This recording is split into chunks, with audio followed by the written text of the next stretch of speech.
Clovercrest Media Group presents a CMG podcast. Keys to the City. Keys to the city, baby. When you see us, so you know. Crossed up by Kobe, little floated to Shaq, and then Shaq goes like this, and the rest is history. Pay attention. Don't tell me what to do, devil woman. Speaking of those Lakers, hold on, stun. But I didn't make my. I said Denver's gonna win. Yeah, you did. You said that. There's no other show like that. Clovercrest is doing great things right now. Streaming everywhere.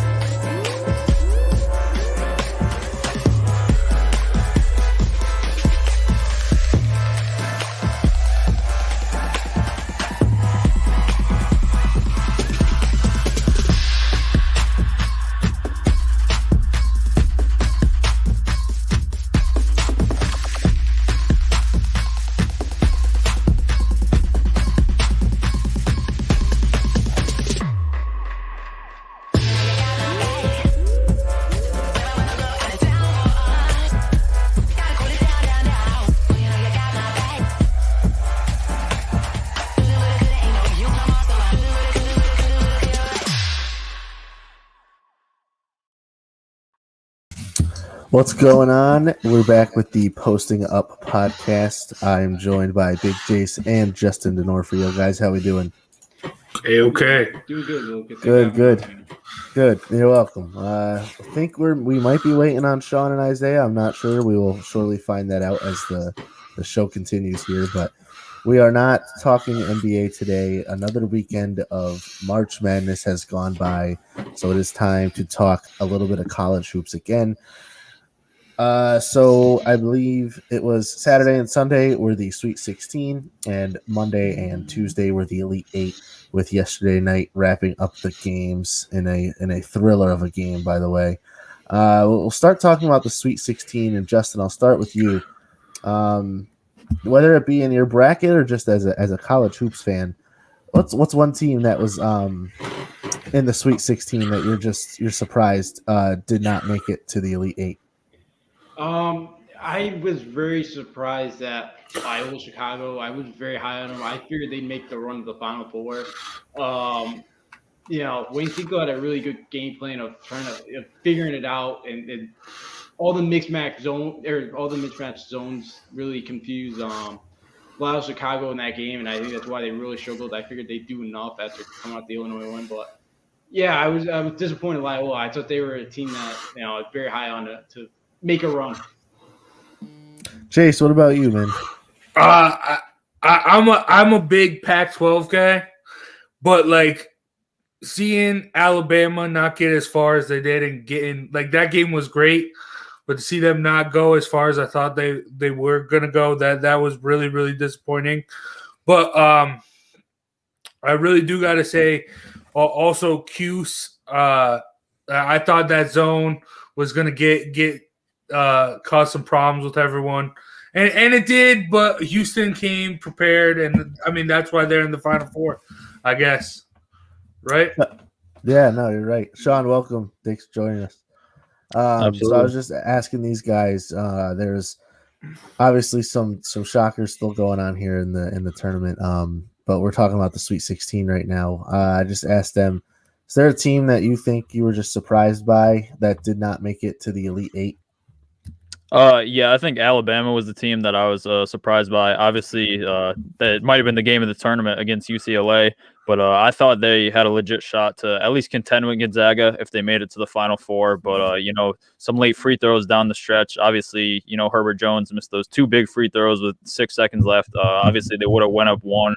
So they had a chance to win it, and, they went 11 to 25 from the free throw line overall. So if you hit your free throws, they're probably, into the next round. But I was definitely surprised by that because they have the scorers to contend with Gonzaga. Obviously, they have a pretty good defense as well. So that's one team I was pretty shocked by. Isaiah, welcome. How's your bracket doing, man? Oh, man. At the bottom of the list. One of mine is right there with you, buddy. I don't blame you. This has been one heck of a year, although there are two actually one seeds in the Final Four. But besides that, let's get to my next question here. Going on to the Elite Eight, Isaiah, we'll start with you since you just got here. If you caught any of the Elite Eight games, do you have a team in that round that impressed you the most? Elite Eight. That was last. I think the UCLA game that was last night, correct? Yep. Yeah, UCLA. They actually impressed me. I was shocked when they beat Michigan the other night. I had Michigan in the Final Four against Gonzaga.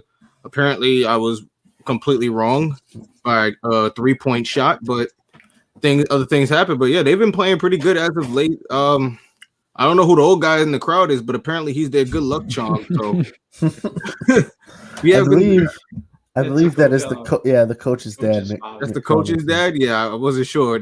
But yeah, they're really impressive team. I'm shocked. I did not have them going deep, especially as a number 11 seed. I probably overlooked them. So UCLA getting to where they are right now, I'm really impressed with that. Yeah, I mean, this could be pretty much a basic question, but Sean, we'll go to you next. You got it. Yeah, I mean, is your team UCLA? You got someone else that really showed out for you in the Elite Eight?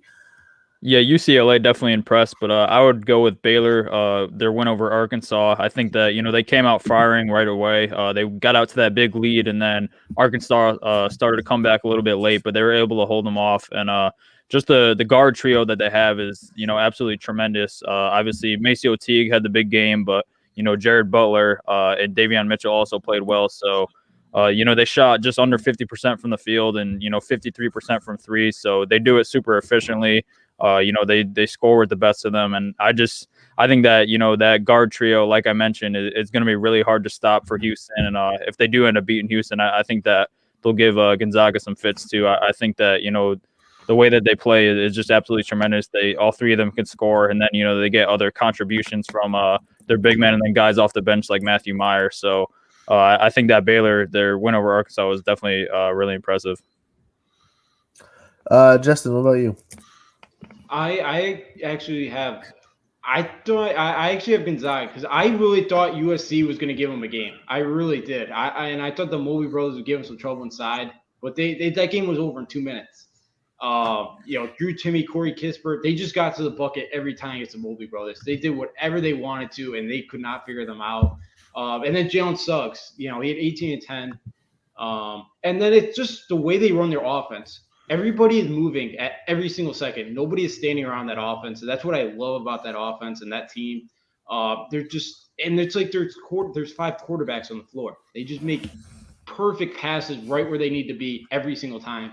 I was, again, I don't know if it's fair to say but I was really, really impressed with the way Gonzaga played. They took care of business. And that I thought that I know they won by 18, but I thought the game was more of a 25, 30-point outcome. It felt like.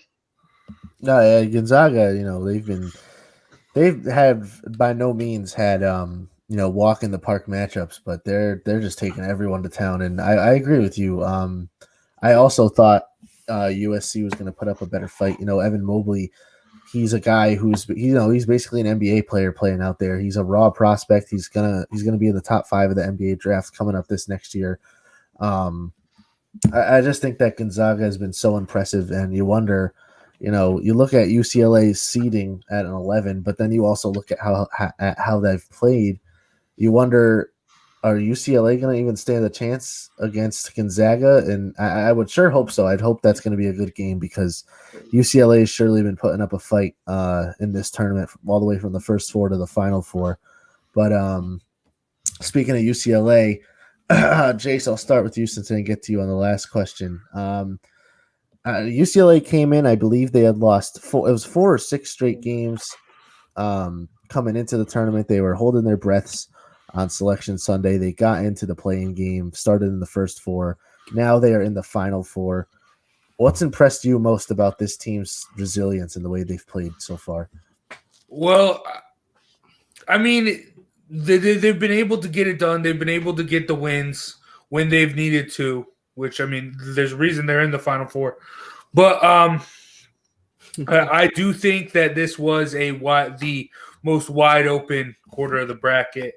I mean, especially with Michigan, that they really didn't that game against UCLA, they really missed Livers. And it really, really showed. And I like what they're doing. I like what they did. They proved that there is still a little bit of talent in the blue bloods this year, but it was really that Alabama win that impressed me the most. Being able to come back in the OT and just dominate and take control. I think that the Buck's going to stop at Gonzaga because every other team has had that way. But they've really showed up, and I've been very, very impressed, and they should be proud of what they did this year. Sean, what do you think? What's impressed you the most about UCLA so far this tournament? I think it's just the overall versatility and how they could beat you in so many ways. I think Johnny Juzang is obviously the star of that team, but they get contributions from really all over the board. Tiger Campbell, who has a tremendous name, by the way, Tiger with a Y. And he's got some great hair too, but he's a great point guard. I think he sets up the team really well, and he could also score the rock. And then you got other guys like Cody Riley, who's a beast down low in the paint. He obviously attacks the glass, and he's a good post scorer. And then Jamie Jaquez, who in the play-in game against Michigan State, he really took over. But he's a bigger guard who could stretch the floor and can also score inside. But I think it's just their overall versatility, the ways that they can beat you in so many ways. So I think that, that it's not just their star player, but I think that, they really get contributions from all across the board. Justin, what about you? Yeah, I think for UCLA, it's been it's kind of been that they keep fighting. Again, that Michigan State game, they're down 11 at halftime. They could have rolled over. They're missing three. Chris Smith was their best player. He got hurt on New Year's Eve. Jalen Hill, he left for personal reasons late in January. He's their backup big man. Who gave him some good depth. And then Rashad Nixon, who ended up going to G League. He was a 5-star and committed to UCLA. Ended up going to the G League. And down 11 Michigan State, they could have rolled over. They controlled pretty much the BYU and Abilene Christian game. But when Alex Reese hit that 3 against on Sunday night for Alabama, I thought that was the end of UCLA. I'm like, okay, Alabama was going to roll them here in overtime, but they shut them down in OT. They, UCLA pretty much, I felt like, dominated that overtime session. And then they come out Michigan State, they struggled the first 8 minutes.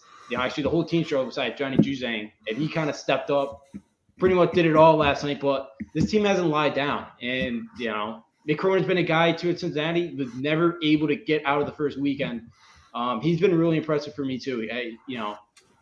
He's really done a good job this tournament.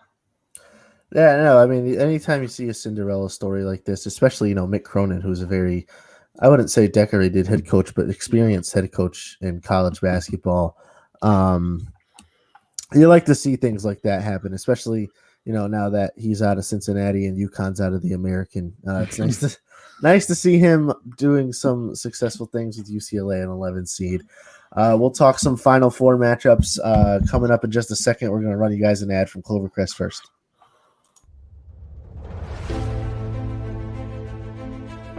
I love wiffle ball. No other way to explain it. Just something about the game, the feel of the grass, smacking that ball all over the field, making plays, diving head first, whatever it takes to get the job done. That's what wiffle ball means to me. Striking out grown men, watching their knees buckle on a called third strike. Sit out, bud. And then, of course, the home runs, the base hits, the big home runs at the big moments. That's a whiff of greatness. Join us all season long for the Joe Aguirre Story, a CMG podcast. A wiffle ball goat, Joe Aguirre. Make sure you catch that series coming up soon. That will certainly be an entertaining one. But back to some March Madness here. Basically, guys, I have two main questions. Out of the 3 teams remaining, and we'll start with you, Justin. Who has the best chance of defeating Gonzaga? I'm gonna go because I think people are gonna. I'm gonna actually. It's been a tough one for me because I want to take Houston, But I think I have to go Baylor because Houston plays they like to play in the half court. I don't think I think Baylor could have a chance with them if they get in a track meet because of how well they shoot the 3-ball with Vital, Mike O'Teague, Mac O'Teague, Jared Butler, and then I'm brain far, but with their 4 guards, and then you have Matthew Meyer coming off the bench. Even Adam Flager gives you like 9-8 points he can give you. I worry about the size down low in the paint because I think Kispert and Timmy could dominate down there. But I feel like if they can force Gonzaga, if they can make a couple stops, get some, rebound the ball well enough with their side, with all the sides they got to fake Gonzaga, I think they have the best chance. But again, it'd still, obviously be very tough to beat them. Sean, what about you? Yeah, I think it's Baylor too. I think that Gonzaga, they've scored 80 plus, and I'm pretty sure in every tournament game. So you're going to have to score. And I believe that Houston, they do have a great defense. They might be able to slow them down if they do end up playing them. But I just don't think they could score with them. I think Baylor's got the best chance to do it, obviously, with their dynamic guards. And, like Justin said, Drew Timme might have a field day down there in the post. So if they could have someone if they could have someone that could even, relatively stop him. I know that Baylor, they have a good player that comes off the bench. He's got a crazy last name. I don't know how to pronounce it, but he's a pretty good rim protector. So I think that if they could contain Drew Timme, they have a good shot because I think that, Baylor, their guards are pretty good on defense, especially pressuring the ball. So they might give Jalen Suggs and Kispert some fits. But if Drew Timme, is able to do whatever he wants down low, then I think that they're going to have a rough time. But I think it is the Baylor Bears that do have the best shot of beating Gonzaga. Jace, you going with the Bears too? Yeah, I think the Bears is just too easy. They have so much depth, and Gonzaga, they really only play their 5 starters. They do have Watson who comes in, but when you are Baylor and you want to play the tempo up, being able to rotate some guys out, I think that will help them play as fast plays as they want to play. But I mean, UCLA can also give Gonzaga some trouble as well. They also have some solid depth and some solid guard play. So if that's what I'm going to be watching from UCLA to see how well that matches up if we do get to see this Baylor Gonzaga game in the national championship. That's a good point. But how's this? I just don't think anyone stands a chance. Yeah. I think your only hope is for self-destruction on Gonzaga's side. I think they have to just implode and kind of just, not execute their game plan, because if they're on their game, I don't think there's a single team in this tournament, and there hasn't been yet. I don't think there's a single team left that can take down Gonzaga. An undefeated team, like we mentioned in the past, hasn't won in almost 50 or so years. But this could very well be the year that that Gonzaga breaks that trend. They've just looked absolutely phenomenal with the other undefeated teams, even in some of their wins before they get knocked out. You can kind of tell that, other teams are getting to them and they're keeping it close, and they're like, I can't remember if Duke was undefeated with Zion Williamson, but they weren't. But I think Kentucky was the last one in that's right. 2014. I'm thinking of Kentucky, but a lot of their games leading up to their eventual loss, they were kind of close. So you got to just watch out. Gonzaga, they just look so dangerous. I don't see any of these teams standing a chance, like I said, unless Gonzaga kind of implodes. With that being said, Jace, we'll start with you. We'll go in reverse order this time. Which Final Four matchup you looking forward to watching the most coming up this weekend? I think it's got to be Baylor, Houston. Just Baylor wanting to get out and run with their depth, and then Houston playing very, very well from the half court. One of the best defending opponent 3-point field goal percentage is in the nation. So I think that should be solid. I think if Houston can slow the tempo down, they could stand a shot to possibly pull off the upset, but I just don't see that happening. Baylor's going to I think Baylor should just do what they do best and continue to thrive, but it should be the best of the Final Four games, I think. Sean, do you agree? I do agree with you, Jace. I think that Baylor-Houston, it will be a good matchup because obviously, like you said, Houston's very talented on defense. So if there is any team that could probably slow Baylor down, I think it is Houston. But they're going to need huge games from, Quentin Grimes and Sasser.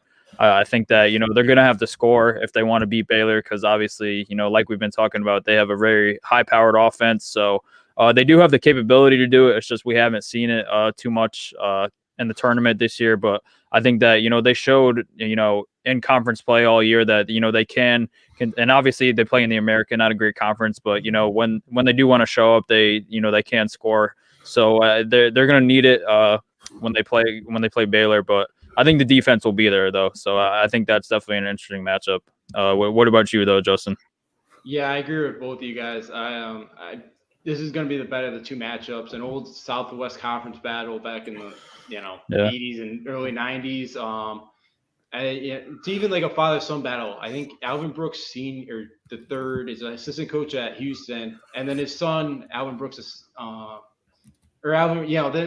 assistant at Baylor. So little father-son kind of battle there. But yeah, I'm excited to see how Baylor does against them on the glass. Because again, Houston, they get 18 offensive rebounds for the state. They don't have their biggest guy in certain like 6'8". Calvin Sampson's teams are just built on they're hungry. They just go 100 miles per hour all the time. There's no quit in those teams. It's pretty much a mirror image of each other with the way they play defense. Houston's not a great scoring team like Baylor. The way they play defense is both teams like to trap, force turnovers. They play really hard physical defense. This should be a good one. I'm cheering for Calvin to go, to win one, but I think Baylor will pull it out in the end. So this should be a good one Saturday night. Yeah, I'm kind of gonna go the opposite way. I'm just, I'm a sucker for the underdog, so I'll be on the edge of my seat, or at least I'll try to be. If Gonzaga doesn't just steamroll them right out of the gate, but UCLA Gonzaga, I think is going to be very intriguing if UCLA can hang in there. But I'll certainly be shifting my attention elsewhere if it's a blowout early in that one. So with that being said, we'll focus on to the future, the national championship. Let's see. So I'll start with you, Justin. I want to know. I'm most intrigued to hear your answer here. What's, as a fan, not even as your bracket, for your bracket's sake, because I'm assuming most of ours are just down the drain at this point. What's your ideal, as a fan, your ideal national championship matchup? I want to see Gonzaga Baylor. We got taken away from us back in December. I think Baylor does have the best chance to beat Gonzaga. Like I said a few minutes ago, I don't know what's going to happen. But both these teams in a track meet, I think it'd be a really fun, entertaining game. Both the way both these teams shoot the three ball, they're first and second in the country in field goal percentage wise for 3-point shots. So I think it'd be really, really fun. The guards, like Devin Mitchell, Jared Butler, it's Jalen Suggs, and Andrew Nembhard. I think it'd be a really, really fun big game. And I know Baylor first time in 1950, but they've been in the Final Four. I don't think they've ever won a title. So it'd be two for the first time ever. Two programs that have never won a national championship too, which pretty cool to see. So I think that's going to be the most entertaining one. The game that the two best teams all year, pretty much, which never really end up happening, but maybe this year it does. Sean, what about you? Yeah, Justin pretty much said they're the two best teams in the country, Baylor and Gonzaga, and then obviously, a game that got taken away because of COVID protocols in December. But I think we'll finally get to see that rematch. But I think if Houston does beat Baylor, that Houston Gonzaga will be a good matchup because I think Houston, out of the four teams left, has the best defense, and obviously Gonzaga, is probably the best scoring team in the country. So if there's anyone that could slow them down, I think it is Houston. But Baylor Gonzaga is definitely the matchup that I would want to see. That it'd be a high scoring game for sure, and I think it would be an instant classic national championship. Jace, I see you starting to smirk up there. What are you thinking about? No, I mean, obviously the ideal one is going to be Gonzaga Baylor, but I'm just thinking I would love to see UCLA get there against Baylor and win, because they name another team that's beat 3 number 1 seeds in the tournament. That would be a pretty cool accomplishment. I mean, an 11 seed beating 3 number 1. So that'd be cool. But it's chalk here. Gonzaga Baylor. That's gonna be the best game. Yeah, no, the obviously the best and most competitive game would be Baylor versus Gonzaga, and like you guys mentioned multiple times, that it got taken away from us as fans in December due to COVID. So it'd be very nice to see that matchup actually happen this season.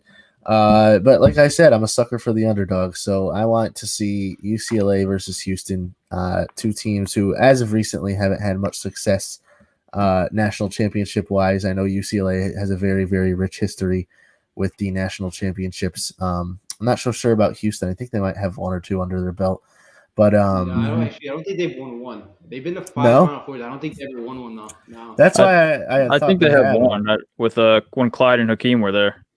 I thought they lost all 3 Final Fours. Maybe I'm wrong. Maybe they did win one, but I thought they lost. I think they won the first one and then lost the next 2. I'm pretty sure. I'm gonna look that up right now. They have 0 championships. Yeah, you could fact check me though. I might be wrong. I think they won 1 though. No, it says they have 0. I can't. I was wrong. You know, Sean, I know they made it to 3 straight. I even said they might have had 2. I thought they had won at least 1. But then I'm surprised. I'd like to see Houston get there and maybe take a win over UCLA, or maybe have an 11 seed, like Jay said. Beat if Baylor gets in and have an 11 seed beat 3 number 1s in the same season. That would be pretty darn cool. But I think there's a lot of interesting outcomes. I don't think we'll be upset at anything that happens here. 2 more questions for you guys. At the end of the day, tournament's over. Sean, we'll start with you. Who wins the NCAA tournament's most outstanding player? I think Gonzaga is going to win it. So then I'm going to go with Drew Timme. I think that, he's been dominant, especially from the second round on. He's had at least 22 points, 5 rebounds, and 4 assists in the last 3 games. And he's shot over 50% from the field in all those games. So he's been able to dominate, especially from the post. I think that, he's a tremendous scorer. He's got some great post moves down there. So I think the mustache is going to win the tournament player of the year, and including he had a huge game against Oklahoma, 30 points, 13 rebounds, 4 assists. So he's just been absolutely dominant, and obviously Gonzaga is loaded as a team, but I think that he's been the anchor going through the tournament so far. So if Gonzaga does end up winning it, I think that Drew Timme will take the tournament or tournament player. Justin, what about you? Yeah, I'm with Sean. I think Gonzaga wins the whole thing. I got Drew Timme. A few weeks ago, people had this guy as a second-round draft pick. I think this guy put himself up to a top 10 pick at the level he's been at. He's carved up everybody. I thought the Mobley brothers could slow him down a bit, but they couldn't even stop him. So I think he's going to have a huge game when on Saturday with Jack Hughes Jr. Has to guard him. He's a guard. I think he could tear him apart. I think he got 25, 30 points Saturday night, which would help his cause. Drew Timme's been unstoppable this tournament. What about you, Jace? I'm going to go a different direction. I'm going to go Jalen Suggs. I like just what he can do all over. I mean, even the other night, getting 10 boards for the Zags. So he can do it all. He's great at facilitating the Gonzaga offense, and even when he does need to step up and get a basket, he can get it. There's a reason why he's out of this Gonzaga team, the highest on everyone's draft boards. So I'm gonna go Jalen Suggs because he's really good. I mean, that's not a bad pick, but I'm gonna take the cheap way out, and I'm gonna go with Sean and Justin, and I'm gonna just go with Drew Timme because this guy, not only on the stat sheet but impact wise, just his energy out on the floor has impacted Gonzaga so to a point where you feel like they just have such a leader in him and such a great player as well. I think that this guy is unstoppable. I think he's going to have a fantastic Final Four, which will only cement the award to go to him. Then I hate to go with the status quo and pick the guy that everyone else is picking, but at this point it's kind of hard to pick anyone else. So I was just gonna say if Baylor wins it though, I think Davion Mitchell would be the one that would win it from Baylor because he's been consistently giving you 15 points, 5 assists throughout the tournament and pretty much all year, and he really makes that Baylor offense go, just not with just his scoring but his playmaking. So if they do end up upsetting Gonzaga, I think Davion Mitchell would take that award home. No, yeah, that's also a good pick, but that's if Gonzaga loses. Yeah, exactly. That's funny, but I'm all for Baylor beating Gonzaga. Let's keep that undefeated streak out of the championship talk. And so just before we go here, my final thing I wanted to get here from you guys. Final four matchups. Let's get some score prediction and winners. And you might as well throw your national championship score prediction in there as well. So Justin, we'll start with you. Go to Sean, then Chase. All right. So in game one, I got Baylor knocking off Houston. I get the score 72-66. I think Baylor doing enough to get over the Houston Cougars. And then on the other side, I think Gonzaga wins like 83-68. I think UCLA will pull up some points. I'm hoping it's a close game. Somehow UCLA can keep this thing close, but I don't see it. And then Gonzaga national championship game, I think they win a high scoring one. I think it's like. And I'll go. I got a 85-78. I think Gonzaga hit some shots late to pull ahead. Sean. Yeah. Justin took my exact score for the Baylor Houston game. I think Baylor wins 72-66. Yeah, that's why I laughed when he said it. But Houston, they haven't let a team score more than 61 points in the tourney so far. But I think that ends on Saturday. So I think Baylor pulls that one out. And for UCLA, I think it was a great run, but Gonzaga is just too loaded. They're obviously the best team in the country. But I do think the Bruins will cover. It's a 14-point spread, so I think they'll cover. I think they'll end up losing by 12. I got Gonzaga 81-69 in that game.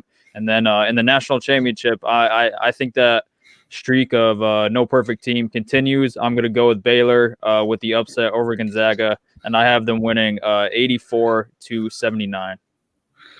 Jace? Yeah. All right. I'm going chalk, and I think it's chalk by dominance. I think Baylor's going to be able to get out and run against Houston. Like a 78-69 nice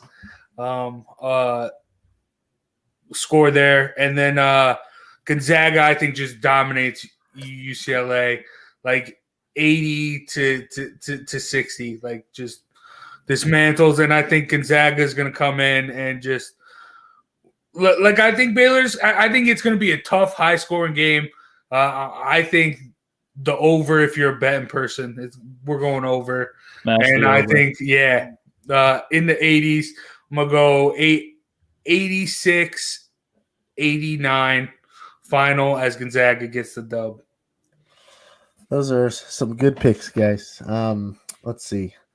First matchup, Baylor and Houston. I'm going to pick Baylor. I'm going to have them go let's see. I'll go them 78-61. I think Houston's going to run out of gas. I think it'll be close in the first half, but I think Baylor's just going to go on an incredible run, maybe 12-14 nothing run, and kind of seal it out there.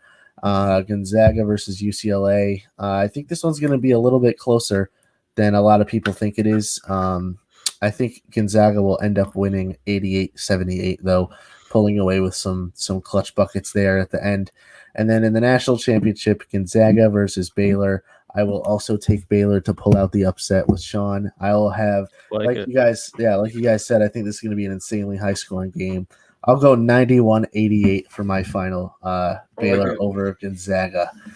All right, so it should be a fun weekend of basketball. The national championship takes place on Monday at 9 p.m. Hopefully, some people will win some money. I don't know if you guys are ahead of the game in any of your bracket challenges. I know I'm not, but it should be a fun weekend of basketball. We'll be back on Saturday at 1 with another NBA edition of the Posting Up podcast. Justin, thanks for joining us. Sean, Jace, thank you as always for being on. I appreciate you coming on, Justin, as always. And we'll see you Saturday at 1 for the Posting Up podcast. Peace.